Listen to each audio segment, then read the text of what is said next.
Hello, my dear friends. How are you today? From a new surrounding, back in Tauranga, new house sit.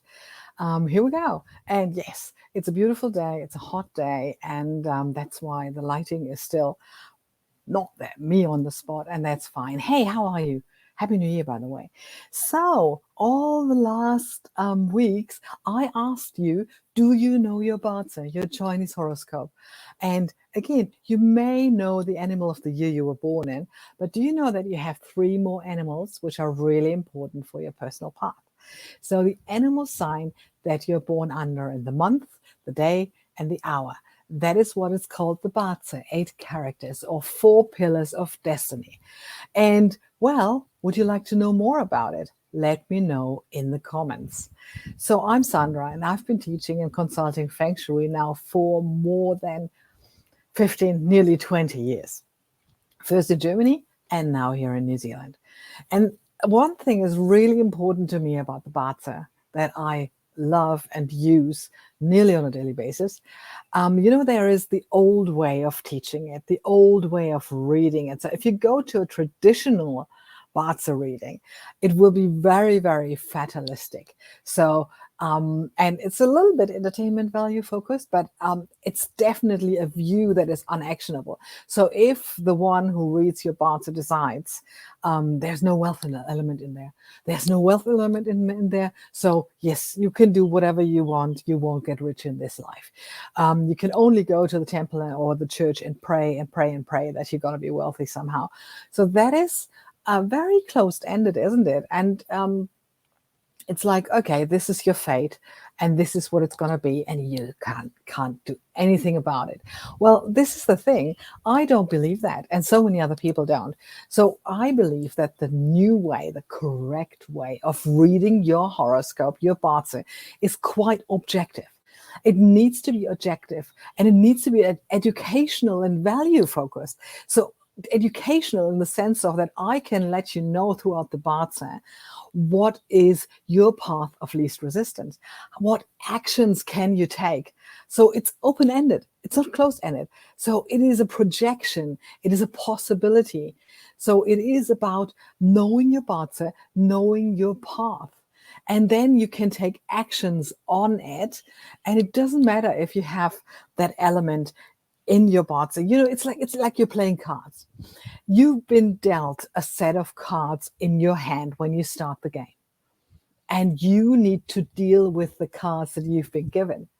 And it also depends on the player to your right and the player to your left.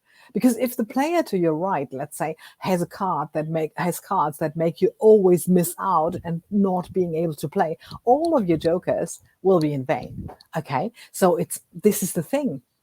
You've been given these cards, the Bazi, and you need to deal with it.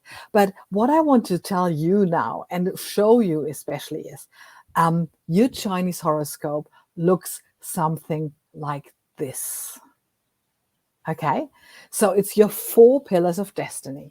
You've got your hour pillar, you've got your day pillar, your month pillar, and your year pillar. So let me just look here. Let me go here. Here we go. Yes, here we are. So you've got your year pillar, your month pillar, your day pillar, and your hour pillar. And those 4 pillars have the heavenly stem on top, which is one of the 4 elements,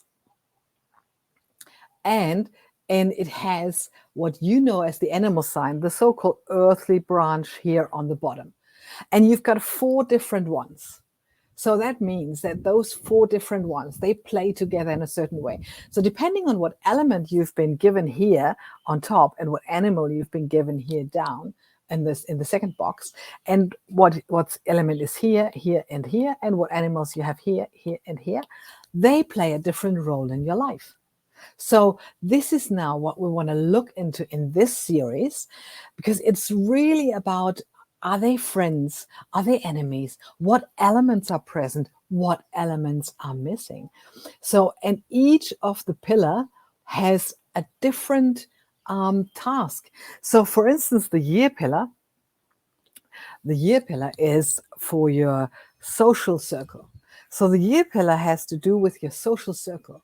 So it's about your friends. This is the thing. In the next 4 videos, I'm going to be looking into each of the pillars more. This is more like an introduction and overview.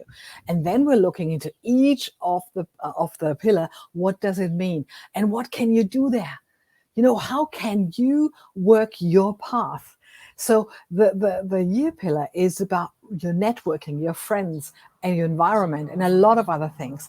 The month pillar, for instance, is about your career and your wealth. So if you say, oh, I'm born in the year of the horse, what career should I do? Well, it's not about the year pillar that much. It is, because it's about the industry, it's about your surrounding and what's happening there. But if you really want a career that you have as the path of the least resistance, then we're looking into the month pillar. And the month pillar will tell you then what you're inclined to do. So you can have a very outspoken animal in the year pillar, but in the month pillar, you have an animal like the pig who wants to help other people, who's about education and all of these things. So it's a totally different one than the animal you may have in the year pillar. And then we're having the day pillar, and the day pillar is all about yourself. So this is where on the top here, where you have the element that's on top here, is also called your self element or feng shui element or day master. There are many, many names for it. So this element will show you a lot of things, and I will go deeper into that when we're going into the day pillar itself. And the day pillar is also influenced by the month pillar, and in a way, because the month, just short, but I'm going deeper into it when we're coming to it. The month pillar is the season you're born in: winter, summer, autumn, spring. And that has an influence on your day pillar too, on your self element, sorry, also on your day pillar in the end, but on your self element. But we're going into that when we're going into the pillars. And what you can also see here is that the day pillar also has your spouse palace in it. So if you ask me about your relationship, I may also look into your year pillar, because it's about the social circle where you find it. But I'm definitely looking into the spouse pillar, in the spouse palace, and what's looking there. So you see already now that each of the pillars, and you will have different animals in those pillars. Maybe some are the same, but most of them are really different animals. So you've got different qualities, minimum 4 different qualities. And the hour pillar with the aspirations and desires, and a lot of more qualities that we will look into and dive deeper into once we're looking into the hour pillar, which is in formal videos. Okay, so you see already, this is what the pillars will look like. And you can already see now how this influences your Bazi all in all, how this really will make a difference in a lot of ways. So I'm really looking forward to telling you more about those pillars. And really, if you like to want to know more, follow this upcoming series here on this channel, where I introduce the quality of each of the pillars to you, what to look out for, what it represents, what you can do with it, how it can show you your path of least resistance. You see, if only the animal signs of the year you were born in would determine who you are, we would only have 12 different personalities on the planet. And this is not the case, right? You will hardly find a person where the description you find for one fits 100% all. So the influence of the other animals, of the other 3 pillars, is very important, as well as the environment. So always remember, the heaven luck, your Bazi, makes only 33% of your luck. The other 66% come from your environment, your earth luck or feng shui, and your man luck, your choices, beliefs, thoughts, and behaviors. This so-called trinity of feng shui is what shapes you in all the ways that you are. And as nothing is written in stone, you are able to change, right? So your Bazi can tell you when and what to change. When is it easier and when is it not worth even trying to bump with your head against the proverbial wall? So in the end, it is about doing the right thing at the right place. And that's what your Bazi can show you. So are you ready for this? In my next video, I will show you what the year pillar can tell you about yourself. And I hope you like it.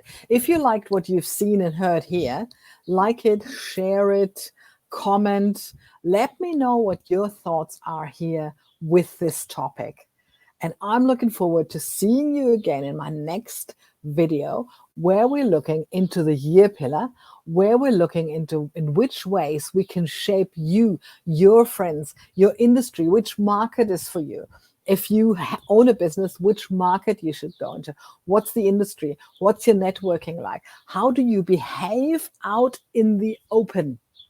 And once you know that this is how you behave out in the open, you will find reasons why you attract this or the other people and why you do not attract certain kinds of people. So looking into the year pillar in the next video, have a look. You will find it. Have a fabulous day. Bye.